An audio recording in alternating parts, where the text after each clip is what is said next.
Good evening. Welcome to our unrehearsed, spontaneous, and informal program. As always, no teleprompters, no cue cards, no idiot boards, no reruns. Just plain ad-lib conversation in which we try and tell it like it really is. With me, my dear wife, Jackie. We all know that Lou had a way of making politicians sweat, really perspire, and his distinct style often resulted in their saying things they wish they hadn't said. Undoubtedly, his most famous and talked about interview was that historic session where Governor George Romney confessed to Lou that he had been brainwashed on Vietnam. Many observers in politics agreed that killed Romney's chances for the presidency. One of Lou's great loves in life was a political interview, and here are some of the very best, starting with that classic talk with Governor George Romney of Michigan. Governor, shifting to Vietnam in November of 1965, when you returned from Vietnam, you said, and I'm quoting, "Involvement was morally right and necessary and probably reversed the shift in the balance of power greater than if Hitler had conquered Europe." In recent weeks, you said you didn't think we should have been involved at all and that President Johnson's decision to expand the bombing wasn't going to resolve the problem. Isn't your position a bit inconsistent with what it was, and what do you propose we do now? Well, you know, when I came back from Vietnam, I just had the greatest brainwashing that anybody can get. By the generals? When you go over to Vietnam, well, not only by the generals, but also by the diplomatic corps over there.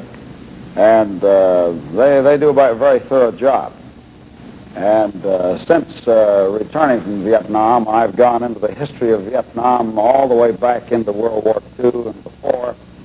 And as a result, I have changed my mind in that particular.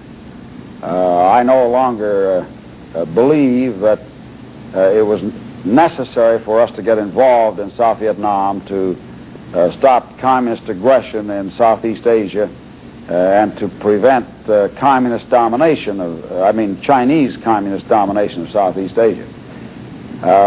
And I've indicated that I think it was tragic that we became involved in the conflict there, and that if General Eisenhower had remained President of the United States, I don't think we would have become involved in a land war in Southeast Asia. But despite that fact, we're there, we are involved, we have created this into a conflict that is now a test between communism and freedom there, and this is part of the complexity and difficulty of the situation. And furthermore, we've involved other nations in Southeast Asia, and we have to deal with it on the basis of the current circumstances rather than on what might have been if there hadn't been an overreaction in military terms in dealing with the Vietnamese problem. Now, Governor Wallace, I have in front of me a newspaper ad that appeared in the Miami News of March 1st, which raised some questions about your record in Alabama. Now listen, Mr. Gordon, I've been on your program here, and you trying to use it as just a propaganda argument against me. Let me talk some. All of this stuff that ads and political opponents have put things out are not true. All of this stuff you're reading here is none of it true.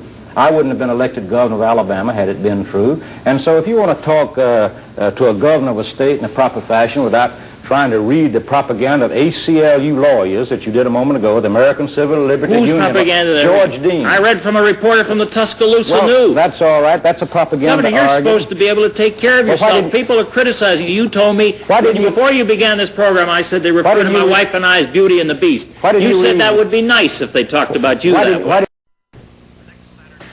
Next Saturday night, a great program. Our only guest, Alex Haley of Roots, in what I think you'll find an incredible interview. And on Sunday night, Chucky Grimaldi, a hitman for the Mafia, a real hitman, and Secretary of the Treasury, Michael Blumenthal. And you can call in all the questions you want on the energy program. We'll ask him about that and plenty of other things. Thank you for watching. Read my column in the Detroit News on Wednesdays and Sundays. Good night. Good luck. Good night.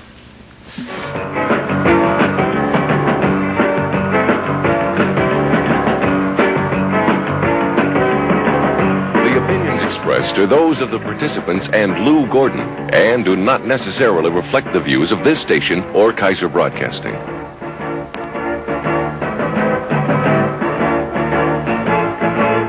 The Lou Gordon program is a news and public affairs presentation of Kaiser Broadcasting.